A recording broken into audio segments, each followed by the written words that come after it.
لو انا ما بداتش اصلا هفضل في فكره البوينت اللي انا فيه، ان انا ما حاولتش. عايزه اقول لكم ان انا ان انا كان جالي فتره كنت حاسه ان انا مستسلمه، وان انا خلاص، وان انا هعيد الكورس تاني. رحت ان انا اجرب تاني، اخدت الشهاده دي.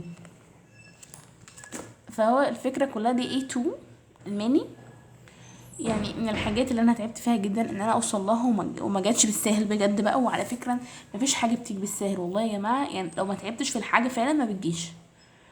يعني الحمد لله ان هي دار شقاء، والحمد لله ويا رب كلنا نخش الجنه. عايزه اقول لكم ان هي بتكون فتره وسهله وهتعدي. وحاولوا دايما انكم تهونوا على نفسكم، اللي هو مش اخر الدنيا. وحاولوا انكم تذاكروا اول باول.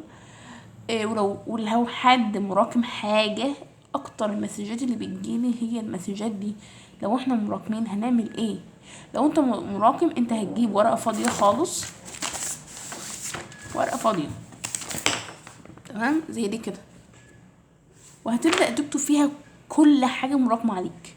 لو كل المنهج لو ما بدأتش، وهتبدأ مع مدرسينك عادي، وهتاخد كل يوم حاجة. الموضوع ده انا كإيمان بعمله، وفي طلاب بيعملوه بيفرق معاهم جدا. الدنيا مش سهلة، والدنيا عاوزة حد ما بيستسلمش. مش ما بيفشلش، ما بيستسلمش، اللي هو انا فشلت بس انا هحاول تاني فاكيد هنجح. عايزه اقول لكم ان هي يعني من الحاجات الصعبه اللي الانسان بيعذبها، ان هو يكون. حاولوا دايما تصلوا، ويعني ايه، يعني فصبر جميل عسى الله ان ياتيني بهم جميعا، اللي هو انا صابر ومتاكد ومتيقن وعندي يقين ان ربنا هيكرمني، ان انا مش ههون على ربنا، ان هو اكيد هيديني، هيخليني كويس. روح عيط وصلي وافرش سجادة الصلاة وقول له يا رب انا مش كويس، خليني كويس. والله يا شباب، الانسان قبل ما بيتوضى ويصلي بيكون بحال، وبعد ما بيتوضى وبيصلي بيكون بحال تاني خالص. يعني كفايه الراحه النفسيه اللي انت بتوصل لها، بعيد بقى ان هي فرض، وبعيد ان هو لا، احنا محتاجين الصلاه، احنا محتاجين نصلي احنا محتاجين كتير. كنت بسمع فيديو للشيخ محمد الغليظ النهارده بيتكلم عن الاستغفار، ان هو بيحقق امنيات الناس، بتتزوج وبتصلي وبتنجح وبتشتغل وكل حاجة. يعني هو بيحكي قصة حد بيقول ان هو ما كانش لاقي شغل اصلا، وما كانش متجوز يعني. فالشخص ده بمجرد ما استغفر كتير قوي قوي، اتجوز واشتغل. يعني لقى حد كده تقريبا، وانا مش فاكره قوي القصه اللي هو كان بيحكيها، بس هو قال يعني ان هو لما سافر لقى حد قال له انت ممكن تيجي. هو ما كانش لاقي شغل، فلقى حد قال له انت ممكن تيجي تشتغل تقريبا مدير على الفنادق بتاعتي، وانت متزوج؟ قال له لا. قال له خلاص انا هزوجك بنتي وهشغلك، هعينك مدير على الفنادق بتاعتي. تخيلوا بقى، يعني الاستغفار ده بيعمل امنيات ومعجزات. واستغفروا وصلوا كتير. يعني اللي هو الصلاة والصبر، الصلاة والصبر. احنا بقينا في شهر 11، يعني بادئين من شهر 8، من 8 ل11.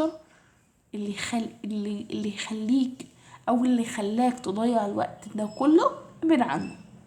ولو انت ماشي بيرفكت وجالك وقت اللي هو انت كاسة او وقعت، نقدر نقول تاني ايه المشكلة. على فكرة الانسان لما بيكون حاطط في دماغه حاجة بيعملها، ومفيش فكرة مثلا ايه. يعني انا اكتر سؤال بيجيلي، احنا ممكن ننام وقت قد ايه؟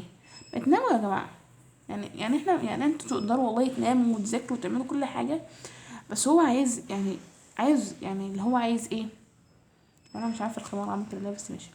عايز حد مقسم وقته، عايز حد بيرفكت في يعني هم 24 ساعة، انتوا تقدروا مثلا تذاكروا 12 ساعة وكده.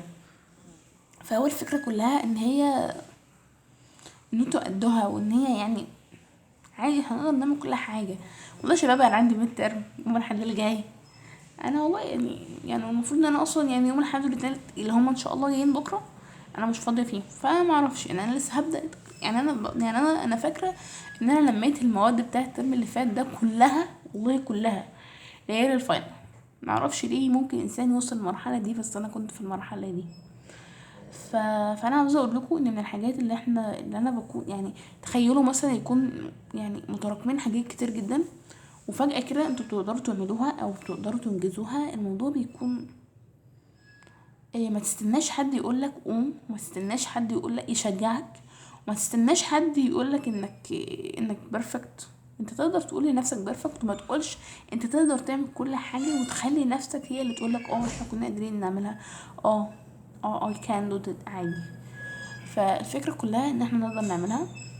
احنا قدها وقدود. يعني ايه ثانويه عامه؟ يعني ايه المشكله؟ يعني في 6 مواد ولا 5 مواد ولا 7 مواد ولا 14 ماده؟ عشان الازهريين حبايبنا ما يزعلوش. يعني انا كل مره بسجل فيديو لثانويه عامه بيقولوا طب ما احنا ناس ايمان والازهر. فهم الازهر والله يا جماعه حبايبي يعني. فهو الفكره ان احنا بنقدر عليها عادي. وبلاش فكره التاجيل، وما تستناش حد. مفيش حد هيجي يقولك قوم، مفيش حد. بالعكس، هم لما هيشوفوك واقع هم ده هيديهم حافز لنفسهم هم ان هم يقوموا يكملوا، على فكرة الانسان الناجح بيجيله كمية انهيارات نفسية وبيروح للدكاترة وبيعيط وبيجيله اكتئاب عادي. ده عادي. احنا انسان يا جماعة. احنا مش انسان آلي. احنا ناس عادي. لنا جسمنا ولنا روحنا ولنا طاقتنا ولنا شغفنا. احنا عادي. احنا مش انسان آلي عادي. بس هو الفكرة كلها بس هو بيقدر يقوم، بيقدر يكمل. الانسان الفاشل بقى هو مش ما بيحاولش اصلا، ما بيحاولش يعمل اي حاجة خلاص. هو انا فشلت خلاص.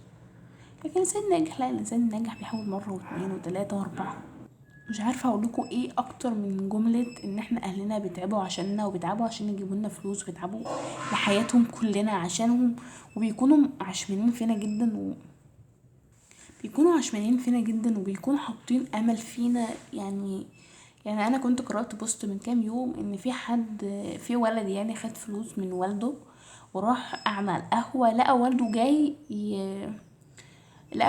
يسأل على الشغل. يعني تخيل، هو مثلا لما انت وقفت الصبح على 50 جنيه هو عطاها لك، مع ان هو ممكن ما كانش معاه، او ما كانش، او مثلا كان سلفها من جاره او من صاحبه او من كده، او مثلا مستلفها اصلا، او جاي عليه ديون قد كده وهو بيديك عشان ما يقولكش لا مفيش. طب ليه؟ يعني انا ليه اعمل في اهلي كده؟ او ليه مثلا احملهم طاقه غير طاقتهم؟ طب ما انا ممكن اوفر فلوس ان انا رايحه اضيعها وانا اعبيها دي وخلاص يا بابا خد الفلوس دي، انت ممكن تجيب لنا بقى مثلا غدا النهارده. ايه الفكره يعني؟ ده بقى احنا المفروض نكون، يعني احنا مش صغيرين. انتوا عندكم 18 سنه دلوقتي، يعني اقل حد فيكم عنده 18 سنه دلوقتي. المفروض يكون مدرك لكل حاجه هو بيعملها، وتكونوا مسؤولين على نفسكم. يعني انا مش انا مثلا ليه مثلا يجيلي